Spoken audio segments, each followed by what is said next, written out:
गति 100 शब्द प्रति मिनट। डिक्टेशन शुरू होने में समय शेष है 5 सेकंड। Ready, start. अमेरिकी प्रतिनिधि सभा की स्पीकर नैन्सी पेलोसी की ताइवान यात्रा से उठा विवाद अभी पूरी तरह शांत भी नहीं हुआ था कि रविवार को अमेरिकी सांसदों का एक और प्रतिनिधिमंडल वहां जा पहुंचा। 2 सप्ताह के अंदर अमेरिकी जनप्रतिनिधियों की इस दूसरी ताइवान यात्रा से बौखलाए चीन ने कहा है कि वह उस क्षेत्र में और ज़्यादा मिलिट्री ड्रिल को अंजाम देगा। नैन्सी पेलोसी की यात्रा पर भी चीन काफ़ी नाराज़ हुआ था, लेकिन मिलिट्री ड्रिल के जरिए अपना गुस्सा जाहिर करने के बाद उसने कोई और बड़ा कदम नहीं उठाया, जिससे लग रहा था कि मामला धीरे धीरे ठंडा पड़ रहा है। अमेरिका ने भी पेलोसी की यात्रा को लेकर कहा था कि चीन को इसे संकट का रूप नहीं देना चाहिए, यानी दोनों ही देश ताइवान को लेकर यथास्थिति बनाए रखने के हक में थे। लेकिन इस बीच अमेरिकी सांसदों की ताइवान यात्रा से मामला गर्मा गया है। दरअसल ताइवान को लेकर हुए इस हालिया विवाद की जड़ें एक तरह से यूक्रेन युद्ध से जुड़ी हुई है। यूक्रेन पर रूस के हमले के बाद अमेरिका और पश्चिमी देशों को लगा कि ताइवान पर भी चीन इसी तरह से हमला कर सकता है। असल में यूक्रेन युद्ध में पश्चिमी देश रूस को रोक नहीं पाए। उन्होंने यूक्रेन को हथियारों की सप्लाई जारी रखी है और रूस पर आर्थिक पाबंदियां भी लगाई हैं, लेकिन इससे बहुत असर नहीं हुआ। यह संदेश भी गया कि अगर चीन ताइवान पर हमला करता है तो अमेरिका के लिए उसे रोकना और भी मुश्किल होगा। ताइवान मसले को समझने के लिए वन चाइना पॉलिसी को समझना होगा।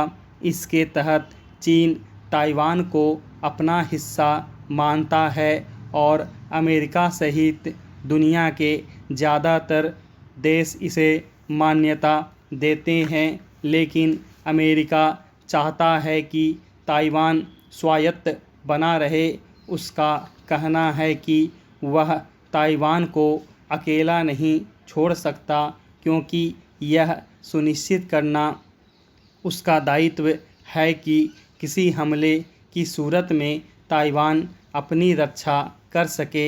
यहाँ खास बात यह ध्यान देने की है कि ताइवान कंप्यूटर चिप्स का बड़ा सप्लायर है। उसकी सेमीकंडक्टर इंडस्ट्री ग्लोबल इकोनॉमी के लिए बेहद अहम है। जापान भी चाहता है कि अमेरिका ताइवान की मदद करे। दूसरी तरफ चीन के राष्ट्रपति शी चिनफिंग ताइवान को अपने देश के साथ मिलाना चाहते हैं। इसी साल चीनी कम्युनिस्ट पार्टी का 20वां अधिवेशन है, जिसमें शी को तीसरे टर्म के लिए राष्ट्रपति चुना जाएगा। इसलिए शी ताइवान पर कमज़ोर नहीं दिखना चाहते। उनके सामने फिंग की तरह अपनी एक विरासत गढ़ने की भी चुनौती है। कुछ हलकों में कहा जा रहा है कि यह काम वह ताइवान को मिलाकर कर सकते हैं, यानी अमेरिका और चीन के बीच तनातनी जल्द खत्म नहीं होने वाली।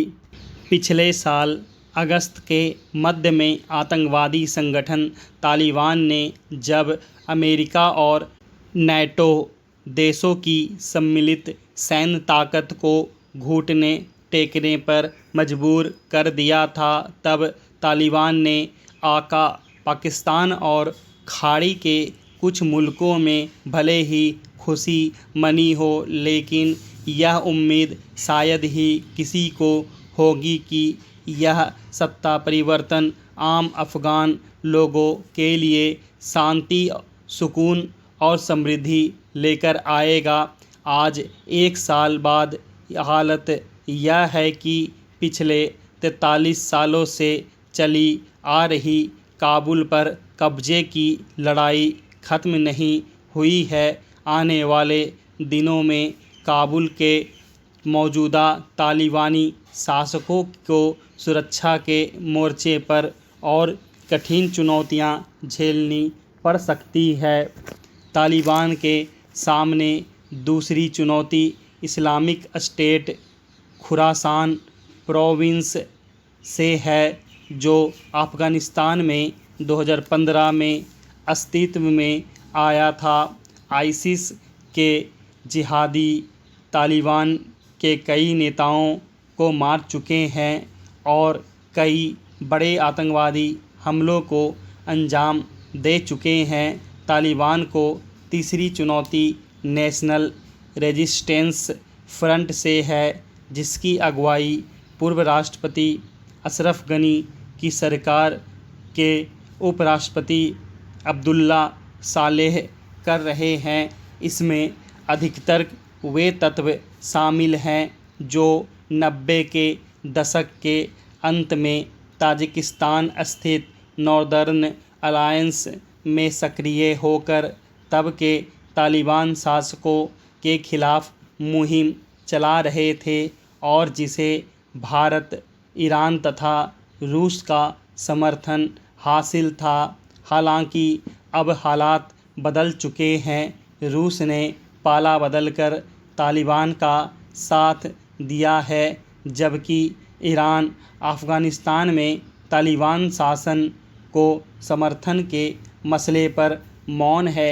तालिबान के काबुल पर कब्जे के बाद पूर्व जनतांत्रिक सरकार के कई विरोधी गुटों के लोग पड़ोसी देश ताजिकिस्तान चले गए, लेकिन इनके बीच एकता नहीं बन सकी है।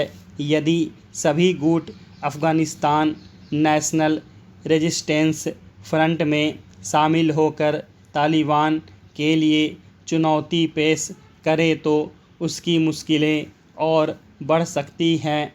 अफ़गानिस्तान में आने वाले दिनों में माहौल और हिंसक और तनावपूर्ण होता जाएगा।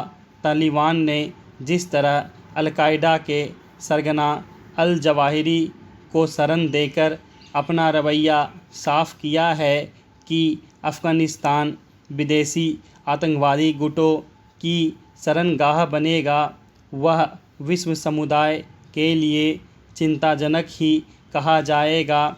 इस आशय की भी रिपोर्टें हैं कि अफ़गानिस्तान में अल-कायदा के करीब 600 आतंकवादी रह रहे हैं, जो तालिबान के शासनकाल में सुरक्षित तरीके से अपनी गतिविधियों का संचालन कर सकेंगे। यह भी कहा जाता है कि अल-कायदा के निराश जिहादी इस्लामिक स्टेट में शामिल होकर तालिबान विरोधी आतंकी गतिविधियों में शामिल हो सकते हैं। यहाँ तक कि पाकिस्तान से भी तालिबान की खटपट शुरू होने की खबरें हैं।